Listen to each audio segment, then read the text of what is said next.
Welcome to ರಾಗುಲ್ಸು. ಇವತ್ತಿನ special ಏನು ಅಂದ್ರೆ ಅವಲಕ್ಕಿ ಚೂಡ. ಉತ್ತರ ಕರ್ನಾಟಕದಲ್ಲಿ ಇದು ಬಂದ್ಬಿಟ್ಟು ಅವಲಕ್ಕಿ ಚೂಡ ಅಂತ ಫೇಮಸ್ ಇರುತ್ತೆ. ಇಲ್ಲಿ ಬ್ಯಾಂಗ್ಳೂರಲ್ಲಿ ಬಂದು ಅವಲಕ್ಕಿ ಒಗ್ಗರಣೆ ಅಂತಾರೆ. ಈ ಸಂಜೆ ಟೈಮಲ್ಲಿ ಕಾಫಿ ಟೀ ಜೊತೆಗೆ ಕುತ್ಕೊಂಡು ತಿನ್ನೋದಕ್ಕೆ ತುಂಬಾ ಚೆನ್ನಾಗಿರುತ್ತೆ. ಈಗ ಅವಲಕ್ಕಿ ಚೂಡ ಹೆಂಗ್ ಮಾಡೋದು ಅಂತ ಹೇಳಿ ತೋರಿಸ್ಕೊಡ್ತೀನಿ, ಮತ್ತೆ ಅದಕ್ಕೆ ಬೇಕಾಗಿರುವಂತ ಸಾಮಗ್ರಿಗಳು ಏನು ಅಂತ ಹೇಳಿ ತೋರಿಸ್ಕೊಡ್ತೀನಿ ಬನ್ನಿ. ಮೊದಲನೇದಾಗಿ ಅವಲಕ್ಕಿ ಚೂಡ ಅಂದ್ರೆ ಅವಲಕ್ಕಿ ಬೇಕು. 1/2 kg ಅವಲಕ್ಕಿ ತಗೊಂಡಿದ್ದೀನಿ. ಈ ಅವಲಕ್ಕಿ ಬಂದು ಅಂಗಡಿಗೆ ತಗೊಂಡಾಗ ಸ್ವಲ್ಪ ಮೆತ್ತಗಿರುತ್ತೆ. ನಾವು ಸ್ವಲ್ಪ 1 ನಿಮಿಷ ಬರೀ ಸ್ಟವ್ ಮೇಲೆ ಈ ತರ ಪಾತ್ರೆ ಇಟ್ಕೊಂಡು ಬಾಣ್ಲಿ ಇಟ್ಕೊಂಡು ಯಾವ್ದಾದ್ರಲ್ಲಿ ಇಟ್ಕೊಂಡು 1 ನಿಮಿಷ ಸ್ವಲ್ಪ ಬಿಸಿ ಒಂದೇ ನಿಮಿಷ ಸ್ಟವ್ ಆನ್ ಮಾಡಿ ಸ್ಲಿಮ್ ಅಲ್ಲಿ ಇಟ್ಕೊಂಡು ಈ ರೀತಿ ಬಿಸಿ ಮಾಡಿ ತೆಗೆದಿಟ್ಕೊಂಡ್ಬಿಡ್ಬೇಕು. ಮತ್ತೆ ಎಣ್ಣೆಲಿ ಹಾಕಿದಾಗ ಇನ್ನೂ ಕ್ರಿಸ್ಪಿಯಾಗಿ ಬರುತ್ತೆ, ಆವಾಗ ಇನ್ನೂ ಚೆನ್ನಾಗಿರುತ್ತೆ. ಈಗ ಮತ್ತೆ ಇನ್ನು ಮುಂದೆ ಏನೇನ್ ಬೇಕಾಗುತ್ತೆ ಅಂತೇಳಿ ಸಾಮಗ್ರಿ ನೋಡೋಣ. ಎಣ್ಣೆ ಮೊದಲನೇದಾಗಿ, ಆಮೇಲೆ 50 ಗ್ರಾಮ್ ಕಡಲೆ ಬೀಜ ತಗೊಂಡಿದ್ದೀನಿ, 50 ಗ್ರಾಮ್ ಬಂದ್ಬಿಟ್ಟು ಕಡಲೆಪಪ್ಪು ತಗೊಂಡಿದ್ದೀನಿ, ಒಂದು 15 ಮೆಂತೆ ಮೆಣಸಿನ್ಕಾಯಿ ಅಂತಾರೆ ಅದನ್ನ ತಗೊಂಡಿದ್ದೀನಿ, ಸ್ವಲ್ಪ ಕರಿಬೇವು, ಹಾಗೆ 50 ಗ್ರಾಮ್ ಒಣಕೊಬ್ಬರಿ ತಗೊಂಡಿದ್ದೀನಿ. ಇದು ಟೇಸ್ಟ್ ಕೊಡುತ್ತೆ ಹಾಕೋದ್ರಿಂದ. ಹಾಗೆ ನಮ್ಮ ಮನೇಲಿ ಖಾರ ಜಾಸ್ತಿ ತಿನ್ನೋದ್ರಿಂದ ಒಂದು 6 ಹಸಿಮೆಣಸಿನ್ಕಾಯಿ ತಗೊಂಡಿದ್ದೀನಿ. ಹಾಗೆ ಒಣಗಿದ ಮೆಣಸಿನ್ಕಾಯಿ ಒಂದು 5, ಸ್ವಲ್ಪ ಸಕ್ಕರೆ ಬೇಕಾಗುತ್ತೆ ಟೇಸ್ಟ್ಗೆ. ನಾನು ಸ್ವಲ್ಪ ಗೋಡಂಬಿ ತಗೊಂಡಿದ್ದೀನಿ. ಹಾಗೆ ಬಂದು ಇಂಗು, ಅರಿಶಿಣ ಪುಡಿ ಹಾಗೂ ಜೀರಿಗೆ, ಸಾಸಿವೆ, ರುಚಿಗೆ ತಕ್ಕಷ್ಟು ಉಪ್ಪು. ಫಸ್ಟ್ ಬಂದ್ಬಿಟ್ಟು ಸ್ಟವ್ ಅಂಟಿಸ್ಕೊಂಡು ಒಂದು ದೊಡ್ಡದಾಗಿರೋವಂಥದ್ದು ಒಂದು ಪಾತ್ರೆ ಇಟ್ಟಿದ್ದೀನಿ. ಇದಕ್ಕೆ 100 ml ಆಯಿಲ್ ಹಾಕ್ತಾ ಇದ್ದೀನಿ.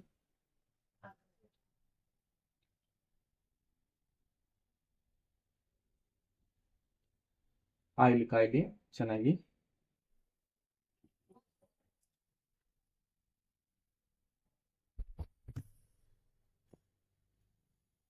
ಈಗ ಸಾಸಿವೆ ಹಾಕ್ತಾ ಇದ್ದೀನಿ.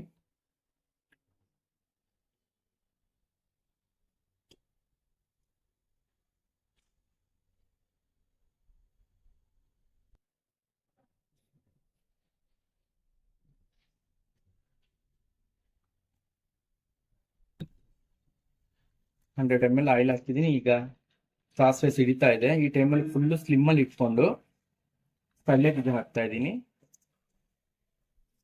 50 ಗ್ರಾಮ್ ಕಡಲೆ ಬೀಜ ಹಾಕಿದ್ದೀನಿ. ಸ್ಲಿಮ್ಮಲ್ಲೇ ಇಟ್ಕೊಂಡು ಈ ರೀತಿ ತಯಾರಿಸ್ತಾ ಇರಬೇಕು. ಈಗ ಜೀರಿಗೆ ಹಾಕಿಲ್ಲ, ಜೀರಿಗೆ ಕಡಲೆಕಾಯಿ ಬೀಜ ಫ್ರೈ ಆದ್ಮೇಲೆ ಸ್ವಲ್ಪ ಹಾಕ್ತೀನಿ. ನೋಡಿ ಕಡಲೆಕಾಯಿ ಬೀಜ ಈಗ ಫ್ರೈ ಆಗ್ತಾ ಇದೆ. ಈಗ ಇದೇ ಟೈಮಲ್ಲಿ ಬಂದ್ಬಿಟ್ಟು ನಾವು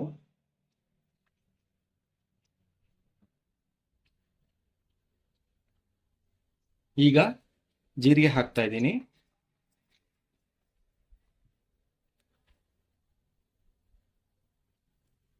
ಇದೇ ಟೈಮಲ್ಲಿ ಹಸಿಮೆಣಸಿನ್ಕಾಯಿ ಹಾಕ್ತೀನಿ, ಯಾಕಂದ್ರೆ ಹಸಿಮೆಣಸಿನ್ಕಾಯಿ ಚೆನ್ನಾಗಿ ಫ್ರೈ ಆಗ್ಬೇಕು, ಅದಕ್ಕೆ ಫಸ್ಟ್ ಹಸಿಮೆಣಸಿನ್ಕಾಯಿನ ಹಾಕ್ತಾ ಇದ್ದೀನಿ.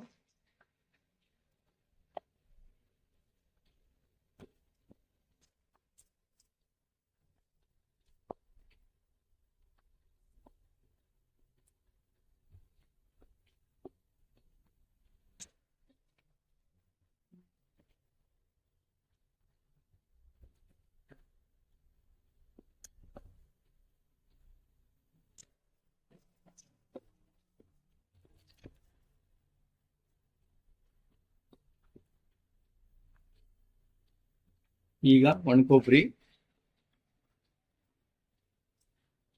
ಗೋಡಂಬಿನ ಹಾಕ್ತಾ ಇದ್ದೀನಿ.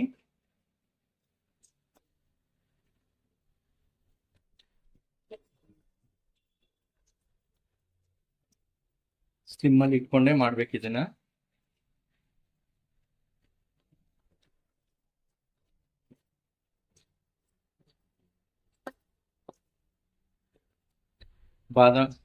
ಗೋಡಂಬಿ ಆಗ್ಲಿ ಒಣಕೊಬ್ಬರಿ ಆಗ್ಲಿ ಸ್ವಲ್ಪ ಗೋಲ್ಡನ್ ಕಲರ್ ತಿರುಗುತ್ತೆ, ಆವಾಗ ಅರಿಶಿನ ಕರಿಬೇವು ಹಾಕೋಬೇಕು.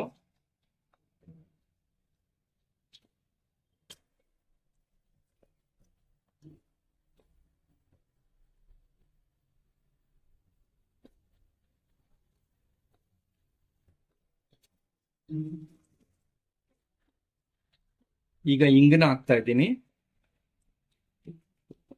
ಹಾಗೆ ಕರಿಬೇವನ್ನ ಹಾಕ್ತಾ ಇದ್ದೀನಿ.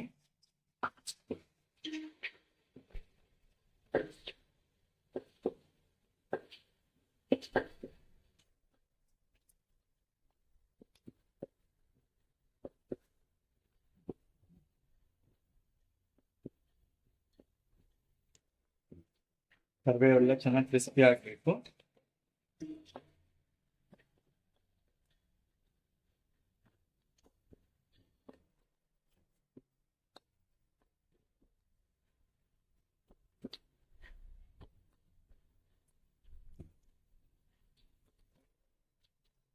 ಇದೆಲ್ಲ ಫ್ರೈನು ಸ್ಲಿಮ್ ಅಲ್ಲಿ ಇಟ್ಕೊಂಡೇ ಮಾಡಬೇಕು.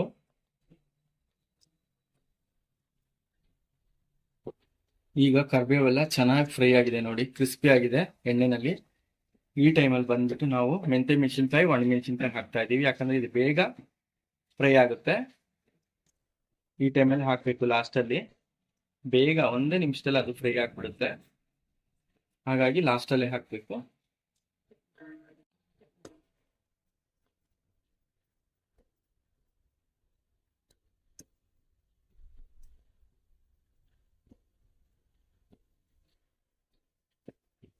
ನೋಡಿ, ಮೆಂತೆ ಮೆಣಸಿನ್ಕಾಯಿ ಎಲ್ಲ ಬಂದ್ಬಿಟ್ಟು ಚೆನ್ನಾಗಿ ಕಲರ್ ಚೇಂಜ್ ಆಗ್ತಾ ಇದೆ.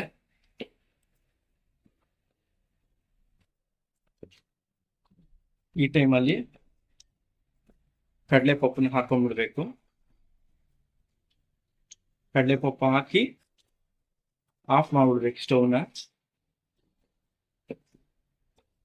ಆಫ್ ಮಾಡಿ ಅರಿಶಿನ ಪುಡಿ ಹಾಕಬೇಕು.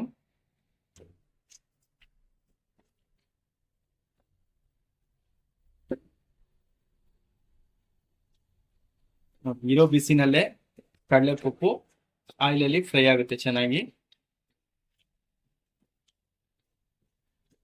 ಈಗ ಸ್ಟವ್ ಆಫ್ ಮಾಡಿದ್ದೀನಿ. ಈಗೆಲ್ಲ ರೀತಿ ನೋಡಿ ಎಷ್ಟು ಚೆನ್ನಾಗಿ ಫ್ರೈ ಆಗಿದೆ. ಈ ಟೈಮಲ್ಲಿ ಬಂದ್ಬಿಟ್ಟು 1 ನಿಮಿಷ ಹಾಗೆ ಸ್ಟವ್ ಆಫ್ ಮಾಡಿ ಬಿಟ್ಬಿಡ್ಬೇಕು, ಎಲ್ಲ ಕ್ರಿಸ್ಪಿ ಆಗಿರುತ್ತೆ ಚೆನ್ನಾಗಿ.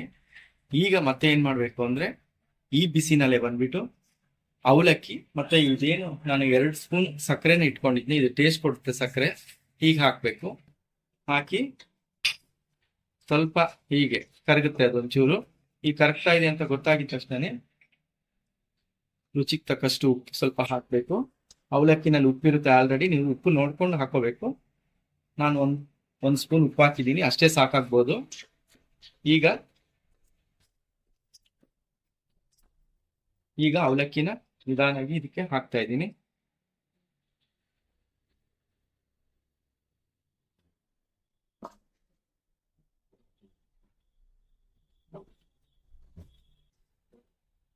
ಈಗ ಅವಲಕ್ಕಿ ಹಾಕಿ ಕಲ್ಸೋದಕ್ಕೆ ಸ್ಟಾರ್ಟ್ ಮಾಡಿದ್ದೀನಿ.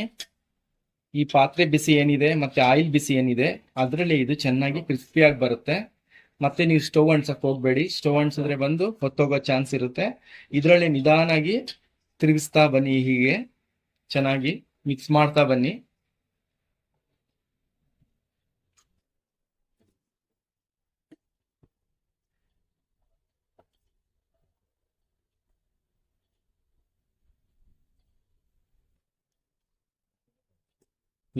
ಈಗ ಎಲ್ಲ ಕಲಸಿ ಕೊಟ್ಟಾಗಿದೆ, ಸ್ಟವ್ ಆಫ್ ಮಾಡಿ ಎಲ್ಲ ಕಲಸಿ ಕೊಟ್ಟಾಗಿದೆ.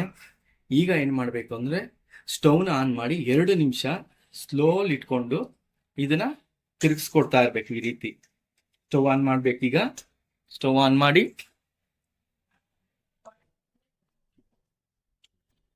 2 ನಿಮಿಷ ಈ ರೀತಿ ತಿರುಗಿಸ್ಕೊಡೋದ್ರಿಂದ ಒಳಗೆ ಇರೋ ಅವಲಕ್ಕಿ ಕ್ರಿಸ್ಪಿಯಾಗಿ ಬರುತ್ತೆ. ಇದನ್ನ 15 ದಿನ 20 ದಿನ ಇಟ್ಕೊಂಡು ತಿನ್ಬೋದು. ಇದೇ ರೀತಿ 2 ನಿಮಿಷ ಚೆನ್ನಾಗಿ ತಳ ಹಿಡಿದೇರಂಗೆ ನೋಡ್ಕೊಂಡು ಸ್ಲಿಮ್ಮಲ್ಲಿ ಇಟ್ಕೊಂಡು ಸ್ಟವ್ನ 2 ರೀತಿ ಈ ರೀತಿ ಬಿಸಿ ಮಾಡಿ ಬಿಟ್ಬಿಡ್ಬೇಕು. ಮತ್ತೆ ಸ್ಟವ್ ಆಫ್ ಮಾಡ್ಬಿಡ್ಬೇಕು.